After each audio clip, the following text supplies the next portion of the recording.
여호수아가 24장까지 있는데 이제 오늘 23장 하고요. 내일 모레 24장을 하면 여호수아 전체를 끝내게 됩니다. 이제 오늘 읽은 여호수아 23장이 어떤 내용을 담고 있느냐. 처음 시작할 때 무엇을 이야기하냐면 1절 보면요. 여호와께서 주의 모든 원수들로부터 이스라엘을 시기하신 지 오랜 후에 여호수아가 나이 많아 늙은지라.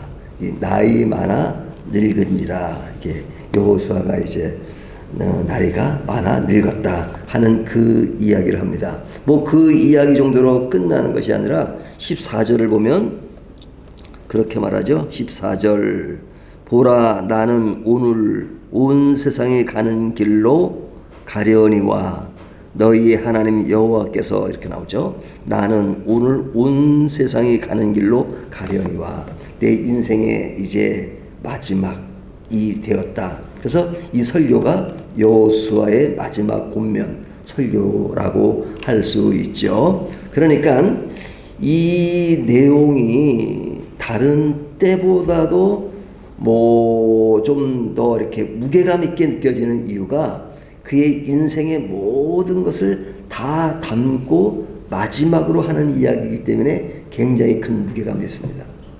그러니까 어떤 분이 그런 이야기를 해요. 목사님 이번 주일 설교할 때 설교 준비하는 시간이 얼마나 걸렸습니까? 그러면 이제 장난 반 또 진담 반 하는 얘기가 뭐냐면 한 2시간 걸렸습니다. 이게 아니라 제 나이가 70이니까 70년 걸렸습니다. 예, 그러니까 실제로 작성한 거는 뭐 한두 시간 됐지만 그러나 그 내용이 오기까지 하나님의 말씀과 묻어서 내 인생의 모든 것들이 이렇게 다 이렇게 합쳐져서 나온 메시지라면 그런 말을 할 수 있는 거죠. 근데 이전 이 여호수아 같은 경우 상당히 많은 일을 한 사람이고 그의 신앙의 어떤 흐름이 굉장히 경건하게 살아왔던 그 인물이잖아요. 그 인물이 인생의 마지막 부분에서 하는 얘기는 참 다른 그런 모습을 느끼게 하죠. 그래서 이 노장에게서 배울 수 있는 것이 뭐냐. 이제 오늘 말씀은 이제 그 노장의 이야기 가운데 특별히 지도자에게 하는 이야기입니다. 23장은 지도자들에게 하는 이야기고 24장은 백성들에게 하는 이야기입니다. 그러니까 먼저 지도자들에게 이야기를 먼저 하고 그리고 백성들에게 이야기를 합니다. 지도자 이야기를 처음 시작하는 이유는 뭐냐면 지도자가 그만큼 중요하기 때문에 그렇습니다. 그러니까 뭐 나라도 그렇고 뭐 어떤 공동체도 마찬가지지만 그 지도자가 어떤 사람이냐에 따라서 그것이 바뀔 수가 있잖아요. 그러니까 지도자의 역할은 굉장히 중요합니다. 그래서 지도자에게 먼저 이야기를 하고 이제 백성들에게 이야기하는 것은 지도자를 만드는 것은 또한 백성이기도 해요. 좋은 청중이 좋은 그 지도자를 만들죠. 그래서 그 저랑 친하게 지내는 그 목사님 한 분이 이제 책을 많이 쓰셨는데 그분은 이렇게 누가 이렇게 사인을 해달라 그러면 앞에다 그런 글을 참 많이 써요. 그것이 뭐냐면 좋은 저자는 좋은 독자가 만든다. 예, 그러니까 좋은 독자가 좋은 저자를 만든다. 그러니까 그런 청중이 어떠냐에 따라서 그 앞에 서 있는 지도자가 달라질 수 있죠. 그러니까 상호 관계예요. 좋은 지도자가 좋은 사람을 만든다면 좋은 청중이 또 좋은 지도자를 만들 수 있죠. 그런 의미에서 상호 협력은 굉장히 중요하죠. 좋은 지도자가 뭔가를 잘 끌어가려도 그것을 받아주지 않고 이해해주지 않고 또 그것을 협조해주지 않으면 그 일이 될 수가 없죠. 상호 간에 굉장히 중요한 것인데 그 이야기를 하는 겁니다. 그러면서 강조하는 내용이 뭐냐면 3절을 보면요.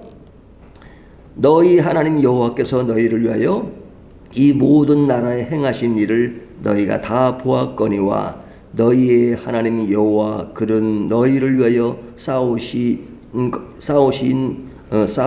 이시니라. 그러니까 뭘 강조해요? 하나님을 강조하죠. 하나님을 강조하고 하나님이 모든 삶의 여정을 인도하셨다 하는 것이죠. 뭐 그 여정이라고 하는 것은 너무너무 많은 일들이 있는 거죠. 전쟁도 있었고 그 다음에 뭐 장애물이 한두 가지가 아니었겠죠. 그런 모든 인생의 여정에 쓰린 것, 아픈 것, 고달픈 것, 괴로운 것 이런 것이 있었고 또 즐거운 일도 있었고 이런 어떤 인생의 희로애락이 있었지만 그 모든 것들을 다 하나님이 하셨다. 그러니까 하나님이 하셨다는 것이 그냥 지나가면서 하나님이 다 하셨다 이게 아니잖아요. 어떤 그 인생에 깊이 묻어있는 삶의 뿌리에서 나온 이야기입니다. 삶의 뿌리에서.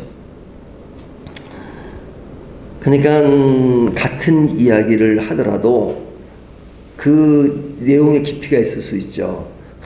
정말로 살아보니까 모든 것은 다 하나님의 뜻대로 되더라 뭐 이렇게 말하는 사람이 있는가 하면 그냥 아이고 하다가 안 되니까 그냥 에휴 뭐 하나님의 뜻대로 되겠지 푸념조로 그냥 하나님의 뜻대로 되겠지 하는 이야기와 그 어떤 인생의 깊은 것을 묻어나는 것은 같은 표현이라도 완전히 다르죠. 무게가 다르죠. 근데 지금 하는 이야기는 하나님이 인도해 주셨다. 근데 이 이야기는 뭐 특별한 얘기가 아니잖아요. 저희가 늘 하는 얘기잖아요. 늘 하나님이 인도하신다. 하나님이 우리를 사랑하신다. 근데 그 뒤에 나오는 얘기도 사실은 그 내용을 보면 그냥 너무너무 잘 알고 있는 내용입니다. 6절을 보면 6절 그러므로 너희는 크게 힘써 모세의 율법책에 기록된 것을 다시 지켜 행하라. 그것을 떠나 우로나 좌우로나 치우치지 말라. 하나님의 말씀을 중시해라. 좌우로나 우로나 치우치지 말라. 이 말 모르는 사람이 어디 있어요? 이 말은 또 굉장히 많이 썼던 말이죠. 우로나 좌우로나 치우치지 말라 하는 말을 뭐 알고 얼마든지 저희가 자녀들을 교육할 때도 그런 이야기를 할 수 있고 뭐 이것은 뭐 그냥 그 언어 속에 묻어있는 이야기잖아요. 10절을 보면 10절 이야기도 10절 너희 중에 한 사람이 1000명을 쫓으리니 이는 너희 하나님 여호와 그가 너희에게 말씀하신 같이 너희를 위하여 싸우심이라. 하나님이 모든 것을 싸워주신다 인도하신다 하는 것이잖아요. 11절 너희가 만일 돌아서 너희 중에 남아있는 이 민족을 가까이에 더불어 혼인하며 서로 왕래하면 그러면서 쭉 나오는 그 이야기들이 뭐냐면 하나님의 사랑에 올인하라 이거죠. 다른 데 살지 말고 하나님의 사랑에 올인하라. 이것도 너무 잘 아는 이야기죠. 뒤에 12절 13절을 보면 불의와 타협하지 말라 하는 것 너무너무 잘 아는 이야기죠. 그것에 타협하면 너희는 그들 세계에 빠지게 된다. 그래서 여호수아가 이스라엘 백성들을 데리고 가나안 땅으로 들어갈 때 하나님이 하신 말씀이 뭐예요? 가나안 사람들과 타협하지 말라. 그 사람들 다 죽이라까지 말씀하실 정도로 그만큼 하나님의 그 세계와 나라가 지켜지기를 간절히 바라는 거죠. 그러면서 14절 16절을 보면 하나님의 말씀과 약속은 분명하다. 자, 이 지금 하는 이 내용들을 모르시는 바가 없죠. 그리고 교회에서 늘 강조하는 것이잖아요. 그렇다면 지금까지의 내용은 단순한 교리가 아니라 이 단순한 교리가 아니라는 것은 교리 자체가 뭐 무겁지 않다거나 그런 게 아닙니다. 교리는 굉장히 중요합니다. 교리가 없으면 사실은 신앙의 기초가 없는 것이기 때문에 교리는 굉장히 중요한 겁니다. 그런 의미에서 교리를 약화시키는 것이 아니라 교리 자체가 하나의 그런 틀, 하나의 어떤 공식으로만 존재하는 것이 아니라 그런 것이 있다 할지라도 그런 모든 것들이 삶에서 경험되고 삶에서 우러나고 그래서 우러나는 것들이 신앙 고백으로 이루어지는 것, 그때 그 가치가 있는 것이죠. 가치가 있는 것이죠. 그러니까 뭐 늘 반복되는 이야기를 들을 때 그것을 얼만큼 소화했느냐에 따라서 그 이야기의 무게가 달라질 수 있습니다. 똑같은 표현을 하더라도 A라는 사람이 하는 것과 B라는 사람이 하는 것과 완전히 다를 수가 있어요. 그런데 이 똑같은 이야기가 자꾸만 반복되는 이유가 뭡니까? 자꾸만 반복되는 이유는 그만큼 그 말이 중요하기 때문에 그렇습니다. 중요하지 않으면 반복할 필요가 없죠. 근데 뭐 너무 듣는 얘기를 또 하고 또 하고 또 하고 하는 것은 그 이야기의 핵심이기 때문에 그렇습니다. 신앙의 핵심이기 때문에 그렇습니다. 그러니까 그 얘기는 또 할 수밖에 없어요. 뭐 예를 들면 하나님은 사랑이시다. 그 말 이제 아유 이만 뭐 지난주에 했으니까 이번 주는 뭐 아닙니다. 앞으로도 계속 되어질 말입니다. 하나님은 우리의 하나님이시다. 그 말도 계속 되어질 말이에요. 왜? 그것이 신앙의 본질적인 핵심이기 때문에 그렇습니다. 근데 그런 핵심의 그 모습이 내 가슴을 지배하지 않으면요, 그냥 단순한 지식과 머리로만 쓰면 아이고 뭐 지난번에 했던 얘기 또 하는데 좀 다른 색다른 얘기 없을까요? 늘 색다른 얘기를 찾죠. 그것은 뭐예요? 머리만 있다는 거죠. 머리에만 있고 가슴이 없고 내 영혼이 없으면, 우리가 흔히 쓰는 표현으로 영혼 없는 말 뭐 그러잖아요. 그 영혼 없는 말이 왜 그래요? 소화가 안 된 말이야. 소화가 안 되고 그냥 늘 앵무새처럼 들었던 이야기를 반복하고 그 앵무새처럼 암기되는 것이 마치 아는 것처럼 인식하고, 그러면은 그냥 쓸데없는 것만 남죠. 그래서 복음을 아는 것과 복음에 관해서 아는 것과는 완전히 다른 겁니다. 예수님을 아는 것과 예수님에 관해서 아는 것과는 완전히 다른 겁니다. 신앙을 아는 것과 신앙에 관해서 아는 것과 신앙에 관한 얘기, 예수님에 관한 얘기는요, 예수 안 믿는 사람도 얼마든지 아주 박식하게 하는 사람도 주변에 엄청나게 많아요. 우리보다도 아주 그냥 그런 성경의 지식에 관해서 더 많이 말하는 사람들이 많아요. 예수를 믿지 않아요. 그러니까 믿지 않으면서 그렇게 얘기한다니까요. 왜? 무엇에 관한 얘기만 하니까. 하지만 하나님을 안다는 것, 하나님에 관해서 안다는 것은 엄청난 차이죠. 하나님을 안다는 것은 그냥 하나님이라는 분은 뭐 하나님 그렇게 하는 게 아니잖아요. 그 하나님이 가지시는 우리의 관계 속에서 엮어지고 경험하고 이해되고 하나님의 사랑을 느끼고 평생 하나님 없이는 살 수 없는 어떤 인생의 큰 것들을 내 인생에 다 담는 것이 아니라 내가 그 안에 들어가서 하나님의 세계 가운데 있을 때 그것으로 오는 경험과 기쁨과 감사와 좌절이 있음에도 불구하고 하나님의 관계 없이는 내 인생의 한순간도 살 수 없다는 것을 느끼는 그 어떤 삶의 깊은 데서 나오는 것과는 차원이 다른 것입니다. 그러니까 그런 인생의 깊이를 아는 사람이면 그냥 하나님은 사랑이셔요. 그러면 그 말 듣고 그냥 눈물을 막 흘리고 어쩔 줄을 몰라 해요. 그거 가지고 뭘 눈물 맨날 듣는 얘기인데, 맨날 듣는 얘기라고 말하는 사람은 그 깊이를 몰라서 그런 겁니다. 그런 얘기가 늘 새롭게 들리고, 그리고 그것이 내 인생의 깊은 것에 다 묻어서 나오는, 경험에서 나오는 그것이기 때문에 여기에 여호수아가 나이 많아서 한다는 얘기는 단순히 물리적으로 나이만 많다는 얘기가 아니라 그 속에 묻어있는 인생의 깊이, 신앙의 깊이, 삶의 깊이, 그런 것들을 강조하고 있는 것이죠. 그래서 예수님 제자 중에 제일 오래 사는 사람이 누구예요? 사도 요한이잖아요. 다른 사람들은 순교당하고 일찍 죽고 그러는데 사도 요한은 늦게 살아서 밤모섬에서 요한계시록도 기록하고 그랬잖아요. 그러니까 나이가 많이 드니까 뭐 기력이 약해지겠죠. 뭐 그 나이 들면서 기력까지 좋아질 수는 없죠. 자꾸 약해지는 거잖아요. 그러니까 기력이 약해요. 하지만 기력이 약해졌다고 해서 하나님의 관계가 약해졌느냐? 아니죠. 하나님의 관계는 더욱더 충만했죠. 기력이 약했을 뿐이지. 그러니까 그 당시 제자들이 많았는데 그분 선생님 말씀 한마디 해주시죠. 그러면 힘이 없으니까 말이나 뭐 제대로 나왔겠어요. 하지만 이렇게 얘기합니다. 하나님을 사랑하라. 그냥 뭐 목소리도 뭐 그렇게 컸겠어요. 그냥 기력이 없으니까 하나님을 사랑해야 돼. 하지만 그 말이 굉장히 큰 무게감이 있는 거예요.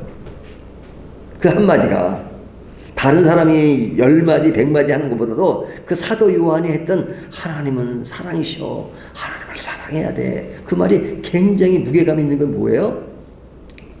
그 속에 묻어있는 인생의 가치, 신앙의 가치가 그의 어떤 인생을 다 감싸고 있기 때문에 그렇습니다. 제 선배분이 존경하는 한 분에게 그런 것을 물어봤답니다. 교수님, 인간의 전적 타락을 믿으십니까? 그렇게 물어봤대요. 그랬더니 그 교수님이 하는 말이 그냥 뭐 길게 얘기도 않고 한마디 얘기를 내 꼬라지를 봐. 근데 그 한마디에 그냥 뒤로 잡아줬다. 왜? 무게가 있으니까. 무게가 있으니까. 그러니까 그런 대가들이 있어요. 영적 대가들이 있어요. 저는 그 대가들 앞에서 잘 무너집니다. 근데 그 대가라는 것이 어떤 위대한 신학자 뭐 이런 사람도 있지만요. 어떤 경우는요. 진짜 보통 사람들이 볼 때는 별 볼 일 없는 사람인 것처럼 느끼는 사람도 있어요. 제가 가끔 얘기하지만 제가 알고 있는 분 중에 그분은 학교도 그렇게 많이 안 다녔어요. 그냥 가장 기초적인 학교만 다녔고 근데 젊은 나이에 그냥 암이 왔는데 암이 뭐 한두 군데가 아니에요. 그래서 오래 못 산다 그랬거든요. 근데 뭐 지금 제 또래인데 지금도 그냥 건강하게 잘 살고 있어요. 그러니까 그런데 항상 어떤 죽음의 그 순간이 늘 가까이 와 있으니까 하나님을 대하는 그 느낌이 달라요. 그러니까 기도하는 것, 말하는 것 이것이요. 제가 이렇게 앞에 같이 얘기를 하면 하나님에 관한 이야기를 하면 제가 더 잘할 수 있죠. 제가 신학 공부도 하고 그랬으니까. 근데 무게가 달라요. 무게가 달라요. 왜? 하나님을 이렇게 딱 마주 이렇게 붙어서 얘기하는 것 같은 느낌이 든단 말이죠. 그러니까 그 공부를 많이 못한 사람이지만 그 속에서 하나님을 실제 만나고 경험한 이야기들이 굉장히 크게 묻어서 나오니까 그냥 단순히 이론만 알아가지고 그냥 뭔가 아는 것처럼 얘기하는 거는 차원이 다르죠. 차원이 다르죠. 그러니까 그런 차원이 다른 그 이야기를 들을 때 갑자기 제가 낮아지는 느낌이 드는 거예요. 내가 말로는 저 사람보다 잘할 수 있지만 진짜 하나님을 저만큼 가까이 느끼고 하나님을 그만큼 사랑하고 하나님의 그 가슴과 통치를 얼마나 그만큼 이해할 수 있을까. 그래서 저는 그런 교우분들이나 그런 분들 보면 되게 존경심을 가지고 그냥 속으로는 제가 설교를 하고 하지만 저분이 나의 영적 스승과 같다 하는 생각을 가질 때가 참 많아요. 왜? 신앙은 학원 다니는 게 아니잖아요. 학원 다녀서 성경 공부 학원 다니면서 공부하는 거 아니잖아요. 뭐 학원에서 뭐 지식 전달하고 뭐 학교 붙고 성경 공부한다 해서 뭐 어디 뭐 붙는 거 있습니까? 하지만 성경을 보는 이유는 지식을 넓히기 위한 것이 최종적인 목적이 아니라 하나님을 더 아는 겁니다.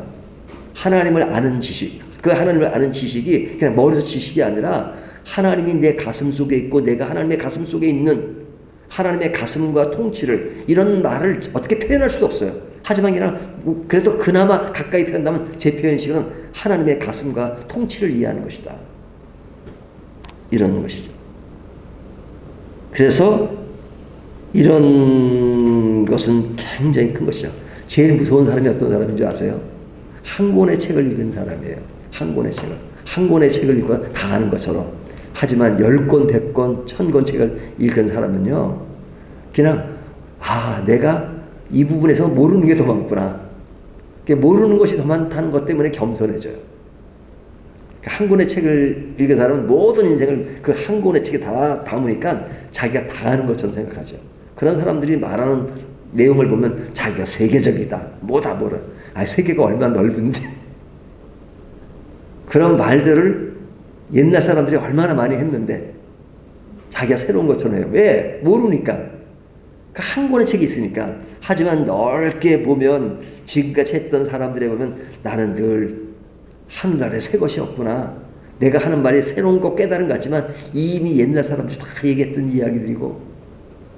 하지만 중요한 것은 그 내용에 평상시 알고 있는 내용 그것이 아니라 그 속에 묻어있는 인생의 깊은 뿌리, 그 뿌리 속에서 나온 하나님의 가슴 통치, 하나님의 사랑, 하나님의 지금 살아계신 역사 이런 것들이 나를 감동시키고 내 속에서 우러나오는 그런 신앙일 때 그것이 가치 있는 겁니다.